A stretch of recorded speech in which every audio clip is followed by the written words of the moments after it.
Pied gauche, il force, il faut les tirer aussi. Oh, mais 2 fois par semaine, Marion Lara a rendez-vous chez son kinésithérapeute. Allez, lève le pied. Lève le pied gauche. Allez. Lève le pied gauche. En charge. Donnez-nous aujourd'hui notre cellule de conjonctive de chaque jour. T'as mal là? oui, Tu souffres? oui, bah oui. Hémiplégie, épilepsie, troubles de la mémoire et du langage. En juin 2006, Marion a été victime d'un AVC, un accident vasculaire cérébral. 2, 3. Depuis, elle est handicapée à 65%. Elle doit réapprendre tous les gestes du quotidien. Qu'est-ce que vous avez dû réapprendre ici? À marcher, maintenant un peu à courir, voilà, toutes les oui, un peu à me servir de ma main, mais bon, pour l'instant, c'est pas encore ça. Et voilà, donc toutes les personnes que normalement elles font naturellement. Donc voilà, je suis handicapée, c'est tout. Là déjà, elle est détendue ta main, regarde-la. Ouvre-la. Et là, on va pouvoir faire le travail d'appui. Une expertise médicale l'a démontré. À l'origine de son accident, sa pilule contraceptive. Il y a 2 mois, la jeune femme a porté plainte contre Bayer, le laboratoire pharmaceutique qui la commercialise, mais aussi contre l'État. C'est une première en France. Théodora, elle aussi, a vu son cas reconnu par les experts médicaux. Elle avait 17 ans, elle prenait la pilule depuis 3 mois, elle est morte d'une embolie pulmonaire. AVC, embolie ou thrombose, aujourd'hui des centaines d'autres femmes soupçonnent des pilules d'avoir fait basculer leur vie. Jasminelle, Iaz, Mélodia, Minulette et une vingtaine d'autres encore. Ce sont les pilules dites de 3e et 4e génération. Quels sont vraiment les risques liés à ces médicaments? Comment ont-ils été prescrits depuis 20 ans? Et quelle est la responsabilité des médecins, des laboratoires pharmaceutiques et de l'État? Enquête sur cette génération de pilules avalée chaque jour par 2 millions de Françaises.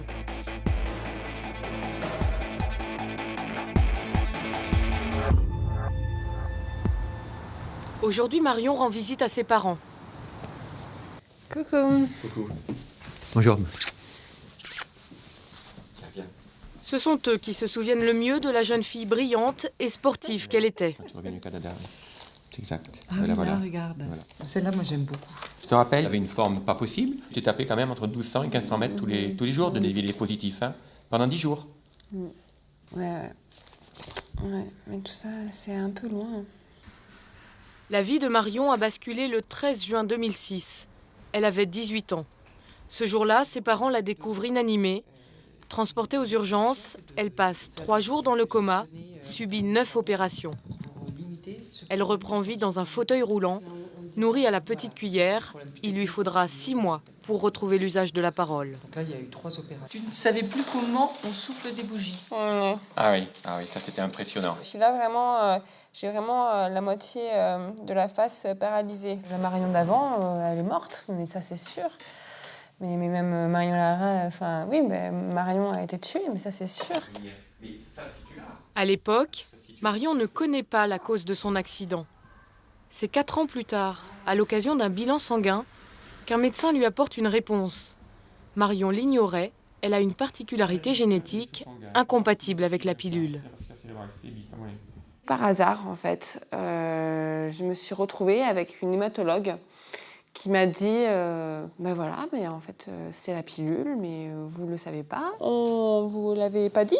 Et là, je suis partie d'un fou rire, j'étais là, la pilule, mais non, c'est pas possible.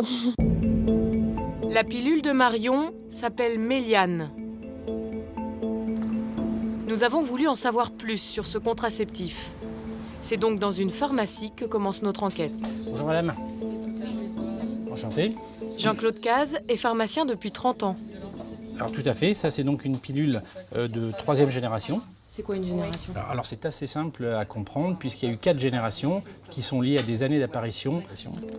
La première génération de pilules est arrivée sur le marché à la fin des années 60. Aujourd'hui, il n'en existe pratiquement plus. Ensuite, voici quelques exemples de deuxième génération, apparus dans les années 70-80. Ensuite est apparu donc, les pilules de troisième génération dans les années 80-90. Et là, il y a eu pléthore de modèles qui sont sortis sur le marché. Ce sont donc des produits qui sont largement prescrits aujourd'hui encore. Et les quatrièmes générations ont suivi dans les années 2000. Pourquoi est-ce que les laboratoires ils ont mis sur le marché ces nouvelles pilules alors qu'il y en avait déjà qui marchaient très bien? La différence qu'il y a entre ces deuxième, troisième et quatrième génération, c'est à chaque fois une diminution des effets secondaires, donc une facilité de prise pour les femmes qui ont moins de nausées, qui ont moins de gonflements, moins de prise de poids. Moins d'effets secondaires et mieux encore, elle serait aussi anti-acné. Aucune étude scientifique ne le prouve. Mais ces arguments ont séduit. 60% des femmes qui prennent la pilule utilisent ces troisième et quatrième générations. Toutes les pilules comportent des risques. C'est écrit dans les notices. Caillot sanguin, accident thromboembolique veineux. Mais avec les pilules troisième et quatrième génération, le risque est plus important. Bruno Toussaint est le rédacteur en chef de Prescrire, une revue médicale de référence. Dès la mise sur le marché de ces pilules, le journal a tiré la sonnette d'alarme. Dans sa ligne de mire, les hormones, appelées progestatifs. Voilà les numéros qu'on a publiés à l'époque, 1996. Gestodène et Désogestrel, qui sont les progestatifs de troisième génération, comme on dit. Quel risque vasculaire? Point d'interrogation, puisqu'à l'époque, il n'y a pas encore de certitude, mais il y a déjà des doutes sérieux. D'autres articles suivent. En 1998, puis en 2001. Message sans ambiguïté, ces nouvelles pilules présentent plus de risques que les autres. C'est en 2001 que les chiffres sont très clairs. Il n'y a pas de doute. Les pilules de troisième génération augmentent le risque de phlébite et d'embolie pulmonaire, multiplié par 2 environ par rapport aux pilules de deuxième génération. Là, ça devient très clair. Et pour autant, elles ne sont pas plus efficaces, puisque de toute façon, les pilules de deuxième génération sont déjà très efficaces en matière de contraception. Pilules première et deuxième génération, probabilité d'accident grave, 20 cas pour 100 000 femmes. Pour les nouvelles générations, c'est 30 à 40 cas, toujours pour 100 000 femmes. Un risque faible donc, mais tout de même 2 fois plus élevé, et dont les médecins étaient tenus informés. En 2001 par exemple, l'AFSAPS, l'ancienne agence du médicament, écrit aux gynécologues pour leur signaler un risque d'accident plus élevé. 6 ans plus tard, en 2007, c'est au tour de la Haute Autorité de Santé. Plus de risques, pas de meilleure efficacité. Enfin, il y a 2 ans, en 2011, l'Agence européenne du médicament. Elle aussi parle de risques plus forts pour les dernières générations. Alors, pourquoi ces pilules ont-elles été tant prescrites ?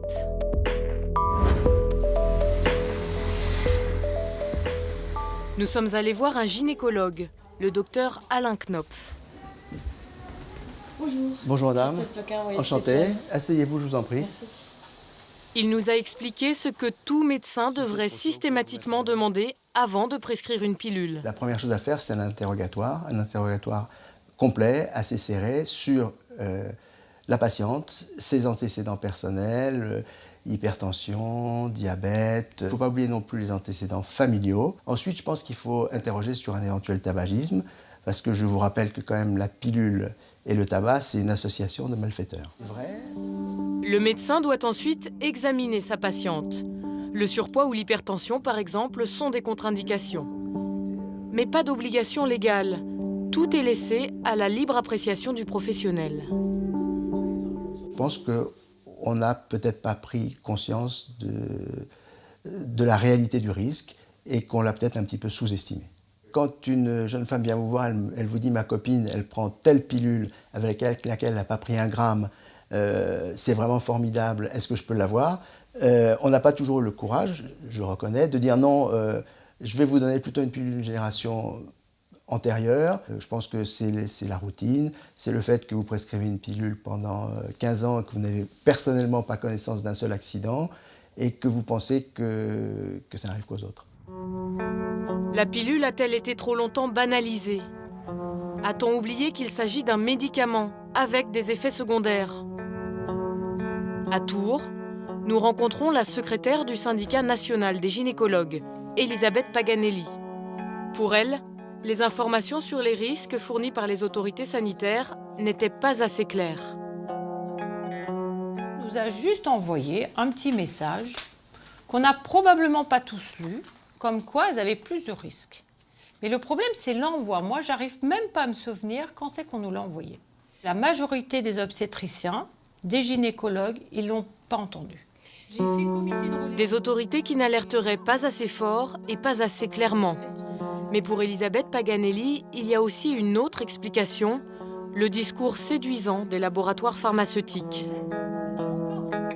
Quand il y a un lancement de produit, les laboratoires, dans chaque région, ils essayent d'inviter les médecins pour faire la promotion de leurs produits.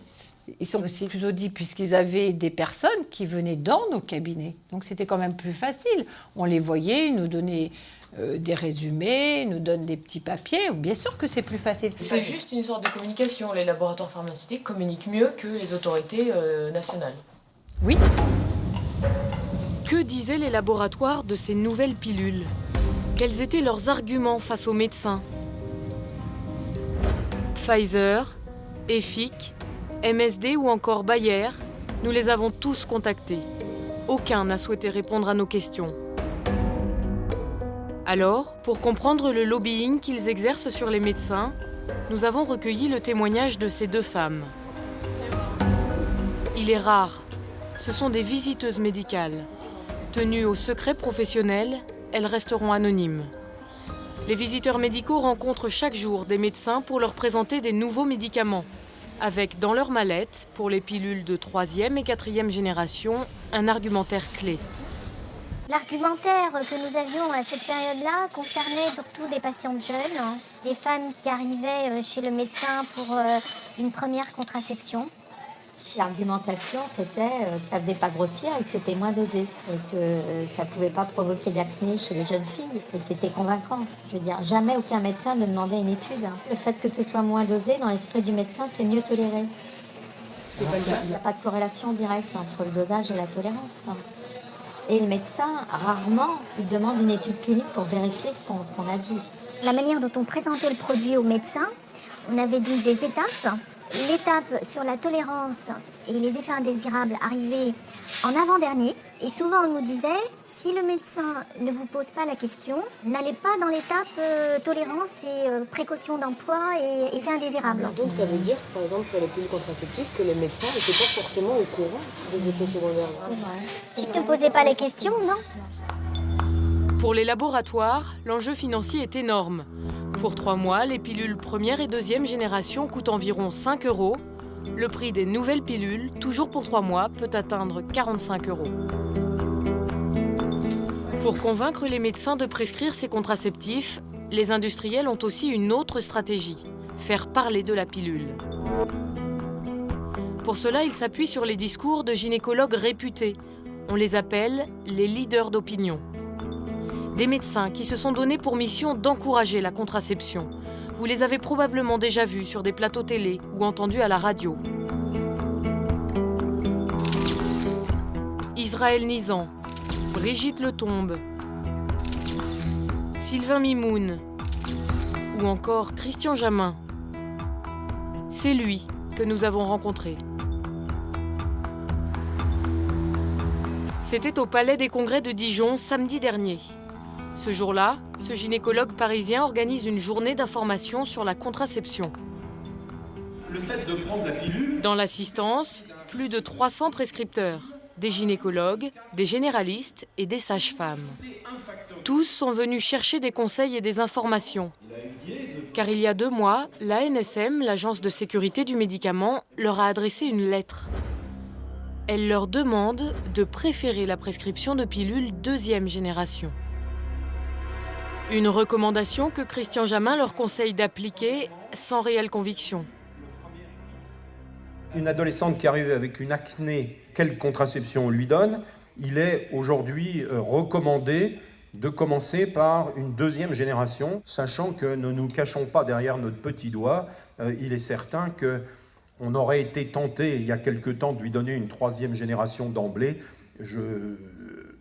Maintenant, on nous dit de faire comme ça, même si ça nous paraît stupide, il faut qu'on le fasse.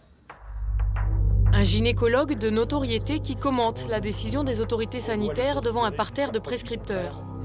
Christian Jamin ne s'arrête pas là, il affirme aussi ses doutes quant au risque plus élevé des pilules 3e et 4e génération. Le surrisque thromboembolique veineux sous 3e et 4e génération est possible, très possible, mais pas totalement prouvé. Si ce risque existe, il est faible. Les statisticiens, je dirais, un petit peu rigoureux, disent que ces études ne sont que des tendances et ne permettent pas d'avoir une certitude. Que penser de la parole de Christian Jamin? Car au samedi de la contraception sont aussi présents de nombreux laboratoires pharmaceutiques. Ce sont eux qui financent cette journée où tout est offert. L'entrée, le café, les macarons à volonté. Un budget de 30 000 €. Les laboratoires pharmaceutiques prennent des stands, donc payent une cotisation pour être là. C'est la cotisation qui permet de faire fonctionner le congrès. Et donc les laboratoires, pendant les pauses, peuvent présenter leurs produits. Ces rencontres, Christian Jamin les organise avec un autre médecin connu des médias, David Elia. Il démente tout conflit d'intérêts. Pour notre formation, on n'en a jamais vu la couleur. Le fait qu'il y ait tous ces laboratoires qui soient présents et qui financent la journée, ça pose la question quand même de l'indépendance de vos propos. Franchement, il faut être bien naïf. Il faut penser que des gens comme nous sommes prêts à nous vendre, à nous polluer de ce que les laboratoires vont nous dire. Selon eux, s'ils sollicitent l'argent des laboratoires, c'est pour défendre leurs convictions. On a participé, David et moi, à la mise en place de la contraception en France. Nous avons, alors, on était jeunes à l'époque, mais on y était déjà. Alors on n'est pas des engagés politiques, on est des engagés vers un combat qu'on mène depuis 30 ou 40 ans et qu'on continue à mener. On continue à le mener de cette façon aujourd'hui. Mais alors, comment les médecins s'y retrouvent-ils entre des leaders d'opinion qui minimisent les risques et des autorités sanitaires qui au contraire les affirment? Comment prescrivent-ils aujourd'hui la pilule à leurs patientes? En caméra cachée, nous sommes allés voir 6 gynécologues et 8 généralistes. Avec un scénario, Marie, 23 ans, souhaite prendre la pilule pour la première fois. Les consultations ont duré de 10 à 20 minutes. Et dans la majorité des cas, les médecins nous ont posé les questions indispensables à la prescription. Vous fumez? Non. Vous avez une contraception? Non. Vous avez déjà été opéré? L'appendicite. Au niveau de famille, il n'y a pas de problème particulier. Non. Hypertension dans la famille non plus. Hypertension, non. Les parents sont traités pour du diabète, du cholestérol, personne n'a de phlébite, d'embolie pulmonaire, non. Extravasculaire. Non. Tout va bien. Ouais, tout va bien, j'ai de la chance. Est-ce qu'il y a déjà eu des allergies à des médicaments? Non plus. Sur les 14 médecins, 13 ont respecté les recommandations. Ils ont prescrit une pilule de 2e génération. Mais parfois à contre-cœur. On va essayer cette pilule dite de 2e génération, pilule légère, et on voit comment vous vous sentez. Ok. Et cette pilule, elle est bien, parce que je sais que j'ai des problèmes d'acné de temps en temps. Ça risque de pas être bien. Mais je n'ai pas légalement le droit de vous proposer autre chose en première intention actuellement. Par exemple, si j'étais venue plus tôt, vous m'auriez donné la plus dangereuse. Voilà. Parce qu'elle est mieux. Exactement. Oui, tout à fait. Mais si elles sont mieux? Ils en ont rien à foutre. C'est des crétins avec un grand C. Ils nous gavent en ce moment, bien comme il faut. Au final, un seul gynécologue nous a prescrit d'emblée une pilule 3e génération. Vous avez une pilule, vous allez essayer pendant 3 mois, puis ensuite on vous revenez dans 3 mois, puis on va. D'accord. Comment ça se passe? Ça, c'est une pilule 3e ou une première? C'est une 3e génération. D'accord. Et elle marche mieux que les autres. Et sans risque, tu peux Non. Non. par mois que les autres. Malgré la recommandation de l'État, quelques médecins continuent donc à prescrire dès la première consultation des pilules de 3e ou 4e génération. Qu'en pensent les autorités sanitaires? À l'ANSM, l'Agence nationale de sécurité du médicament, nous avons rendez-vous avec Joseph Emmerich. Bonjour, Christelle Ploquin, oui, spécial. C'est le responsable du pôle gynécologie. Il gère le dossier pilule. Nous lui montrons notre test réalisé en caméra cachée. Donc c'était il y a 2 jours chez un gynécologue à Paris. On venait pour une première prescription de pilule. Devant les résultats, il se dit satisfait. Mais il réagit au cas du médecin qui n'a pas respecté les consignes. Prescrire en première intention chez une jeune femme qui vient voir son médecin pour recevoir une contraception, donner une 3e génération en essayant de quelque manière que ce soit de justifier cela n'est plus acceptable et n'est pas acceptable. Mais ce qu'ils disent les médecins quand on va les voir aujourd'hui, c'est qu'ils ne nous ont pas assez prévenus. Nul n'est plus sourd que celui qui ne veut pas entendre. On voit même qu'il y a encore aujourd'hui, semble-t-il, d'après votre reportage, des prescripteurs qui ne veulent pas entendre ces recommandations. Les recommandations de l'Agence du médicament ne sont pas des obligations. Chaque médecin reste responsable de sa prescription. Mais alors, combien y a-t-il eu de victimes d'accidents liés à la pilule? Officiellement, selon la NSM, 13 femmes en sont décédées en 27 ans. Ces chiffres correspondent-ils à la réalité ou ont-ils été sous-évalués? Il y a quelques jours, dans le Finistère, au CHU de Brest, des médecins ont voulu en avoir le cœur net. Ce sont eux déjà qui avaient commencé le recensement des victimes du Mediator. Il s'agit de Christian Richer Christian Richer et de Jean-Michel Covin. Jean-Michel Covin. Bonjour. Officiellement, dans ce département, 3 accidents graves sont liés à la pilule. Pour savoir si tous les cas ont bien été déclarés, ces experts ont utilisé un logiciel qui permet d'accéder à tous les dossiers des patients. Première étape, repérer les victimes potentielles en ciblant des critères bien précis. On va proposer une période entre 1998 et 2012. On va préciser que ce sont des femmes entre 15 et 25 ans et mettre des codes qui correspondent aux accidents vasculaires cérébraux et aux embolies pulmonaires. Et on envoie la recherche. En moins de 10 secondes, 116 cas apparaissent. Sur ces 116 femmes, les médecins ont cherché celles qui prenaient la pilule. Il y en a 45, dont 2 qui sont décédées. Selon eux, cette recherche met donc en évidence une sous-déclaration du nombre d'accidents. Elle apporte aussi une autre information. Les 3/4 de ces 45 victimes prenaient des pilules de 3e et 4e génération. Et dans 75% des cas, ces patientes présentaient des facteurs de risque. Le tabac, le surpoids, elles n'auraient jamais dû se voir prescrire une pilule. Est-ce que le travail que vous avez fait, il est pertinent pour une extrapolation à l'ensemble de la population française? On sait très bien qu'il y a une forte probabilité pour qu'il n'y ait pas une différence si importante entre Brest, Marseille ou Lille. Il y a quelques jours, la NSM a demandé aux 31 CHU de France d'appliquer la même méthode pour recenser les victimes. Si les chiffres de Brest se confirment à l'échelle nationale, 3 900 accidents graves et 165 décès pourraient être attribués à la pilule, juste pour les femmes de 15 à 25 ans. Qui seraient ces victimes jusqu'ici inconnues des statistiques?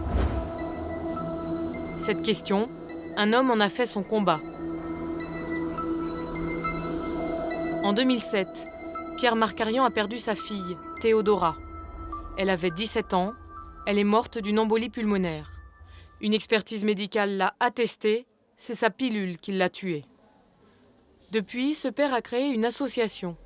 Sur son site internet, des témoignages par centaines, comme celui de Dorothée. Voilà mon histoire. J'ai été prise d'une forte douleur dans le mollet droit qui peinait à disparaître. Après 4 jours de douleur et une nuit blanche, je suis allée chez mon généraliste qui m'a confirmé une phlébite. Le lien avec la nouvelle pilule que je prenais a rapidement été fait. Ou celui de cette mère pour sa fille Sabrina, décédée à 25 ans. Sabrina, tu t'es retrouvée en réanimation pour en ressortir le 22 novembre, les yeux fermés à jamais. Une embolie pulmonaire massive venait de t'emporter.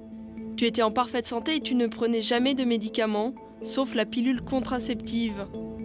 D'où la question, est-ce que celle-ci n'est pas responsable de ta mort? Chaque jour, la liste s'allonge. Carole, Claire, Élodie, Cécile, Sandrine, Annabelle, et etc. Je ne m'attendais pas à autant de témoignages en si peu de temps. Combien de témoignages à peu près vous avez Actuellement, on est à peu près à 300 témoignages. Voilà, 300 personnes, dont sur ces 300 témoignages, on a au moins 15 décès. Ces témoignages, Pierre Marcarian n'est plus le seul à les recevoir. Depuis qu'elle a porté plainte, Marion Lara a elle aussi été contactée par d'autres jeunes femmes. Ce jour-là à Paris, elle a rendez-vous avec Marjorie, qu'elle ne connaît pas encore. Bonjour. Ça va? Oui, ça va. Et toi? Il y a 7 ans, Marjorie a fait un AVC. Elle n'avait jamais compris pourquoi. Depuis la plainte de Marion, elle pense avoir fait le lien et elle accuse sa pilule. Mon conjoint me disait, en fait, ça me rassure de savoir que tu n'es pas toute seule. Et je lui disais, mais en fait, j'aurais préféré être toute seule, quoi. Bah, oui, parce qu'au final, j'aurais vraiment été un cas isolé et enfin, il n'y aurait personne d'autre qui serait décédé. Vous aviez déjà fait le lien clairement avec votre pilule? Bah, c'est-à-dire que c'était la seule possibilité. C'était la seule possibilité parce que moi, on m'avait dit c'est un facteur de risque. D'ailleurs, la seule chose c'était le seul médicament que je prenais et c'est la seule chose qui m'ont arrêtée. Du coup, j'ai plus le droit de prendre de pilule. À ce jour, aucun lien n'a été établi. La pilule que prenait Marjorie n'est pas une pilule comme les autres. Elle s'appelle Diane 35. En réalité, c'est un médicament contre l'acné. Pourtant, depuis 25 ans, il a été prescrit comme contraceptif à des centaines de milliers de femmes.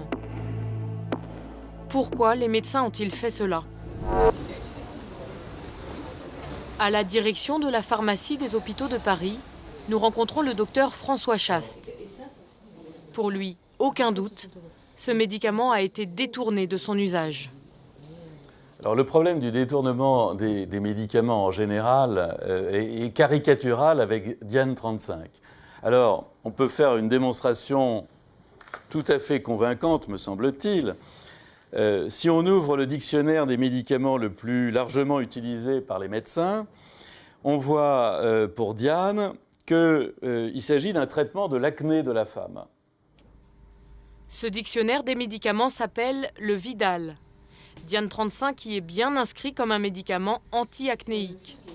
Pourtant, sur le reste de sa fiche, tout semble indiquer que c'est une pilule. Et quand on s'interroge sur la posologie et le mode d'administration de ce médicament, on est surpris d'emblée. Il est indiqué premier cycle, ingestion quotidienne régulière d'un comprimé en commençant le premier jour du cycle. On se demande pourquoi on va traiter l'acné avec une simultanéité du premier jour du cycle. Un détournement qui pose problème, car Diane 35 comporte les mêmes risques que les pilules de 3e ou 4e génération. Deux problèmes avec Diane. Le fait que le médicament soit détourné de son usage premier n'est pas du tout satisfaisant parce qu'on n'avait pas d'études concernant Diane comme contraceptif. Il n'y a pas d'études concernant Diane comme contraceptif. Le second problème est que la composition de ce médicament, pris au long cours, c'est-à-dire pendant plusieurs mois, voire plusieurs années, expose les femmes qui le prennent à des risques graves de phlébite, d'embolie pulmonaire, et ce risque me paraît inacceptable par rapport à l'intérêt thérapeutique du médicament. Le 30 janvier dernier, l'ANSM décidait de suspendre l'autorisation de mise sur le marché de Diane 35. Pilule de 3e et 4e génération, Diane 35, combien de femmes saisiront-elles la justice? Il y a 2 jours, 2 avocats, Jean-Christophe Coubris et Philippe Courtois, arrivaient à Paris pour déposer 63 plaintes au tribunal de grande instance. Nous avons 24 plaintes de la pilule 4e génération. Là, nous en avons 33 de la pilule 3e génération. Et nous en avons là 5 de ce que l'on peut appeler un traitement anti-acné de la Diane 35. Et absolument pas considéré comme une pilule qui ne doit pas l'être en tout cas. Des plaintes pour homicide ou blessures involontaires, contre les laboratoires et contre l'État. Toutes réclament le retrait du marché de ces pilules. Je ne suis pas contre la pilule. Toutes les pilules ne sont pas mauvaises.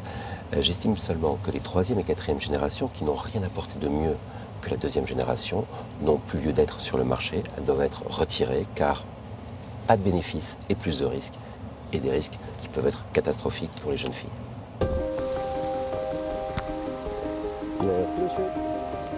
Encore des centaines et des centaines de plaintes, c'est ce que ces avocats promettent pour les mois à venir. Et le ministère de la Santé lui-même pose la question. Ces pilules dernière génération sont-elles si bénéfiques? Il l'a décidé, elles ne seront plus remboursées à partir du mois d'avril. C'est là pour ça. Hein. Je vois que la pluie s'en mêle.